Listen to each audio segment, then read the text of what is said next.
कि भाई एक खौफ, डर जो आपके अंदर होता है, उसको डर को ख़त्म करना पड़ेगा।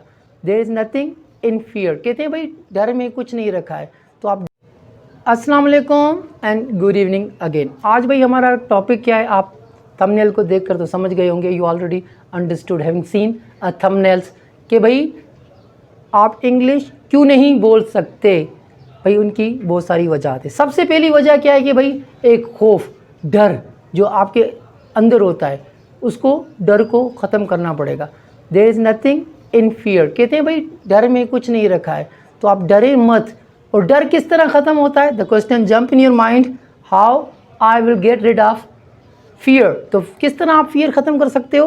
तो भाई you have to learn by heart smart phrases. जब आप स्मार्ट फ्रेजेस याद करते हो और वो ग्रामेटिकल परफेक्ट होते हैं, तो आप क्या करें, उनको अपनी प्रैक्टिस में लाएं। You have to put these phrases in your practice. इसे कहते हैं हम स्मार्ट फ्रेज। फॉर एग्जांपल, आप किसी दुकान पे जा रहे हैं और आपको कहना है कि भाई थोड़ा जल्दी करो, मुझे देर हो रही है। तो आपको पहले से ये फ्रेज़ याद होगा। इसका मतलब क्या है? Can you make it fast please, I am getting late.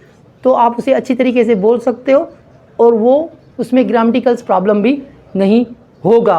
और इस तरह अगर आप छोटे छोटे फ्रेजेस, जैसे भाई किसी दोस्त से बहुत दिनों मिलते हैं, तो उसके लिए क्या फ्रेज़ यूज़ करते हैं? उसके लिए हम यूज़ करते हैं लॉन्ग टाइम नो सी। इसका मतलब होता है बड़े अरसे से नज़र नहीं आ रहे हो। इसी तरह छोटे छोटे फ्रेजेस आप याद करें तो आपको पता होगा कि भाई ये सही तरीके से ट्रांसलेट किए हुए ऑलरेडी। जैसे कहते हैं ना भाई, रेडीमेड चीज़ कोई एक पहले से तैयार की हो, तो उसको आप अपनी प्रैक्टिस में यूज़ करें। तो इसी तरह आपका डर ख़त्म हो सकता है। और दूसरी बात भाई, कहते हैं if I make a mistake so what.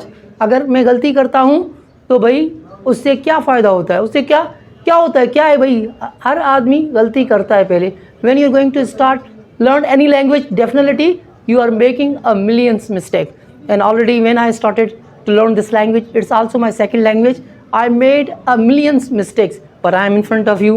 How I am speaking confidently, how I can speak, and how can I make a video in front of you, that is totally depend on the confidence. The second thing is that how can you develop your confidence? You have to speak, right or wrong, you have to speak in front of the public. When you're going to speak it, definitely you will have a lot of confidence. तो इसी तरह भाई आप डरे मत और छोटे छोटे स्मार्ट फ्रेज याद करें, फिर उन्हें अपनी प्रैक्टिस में करें, तो इंशाल्लाह आपके अंदर कॉन्फिडेंस पैदा होगा और उसके अलावा आप अच्छी तरीके से इंग्लिश बोल सकते हैं। Thank you very much.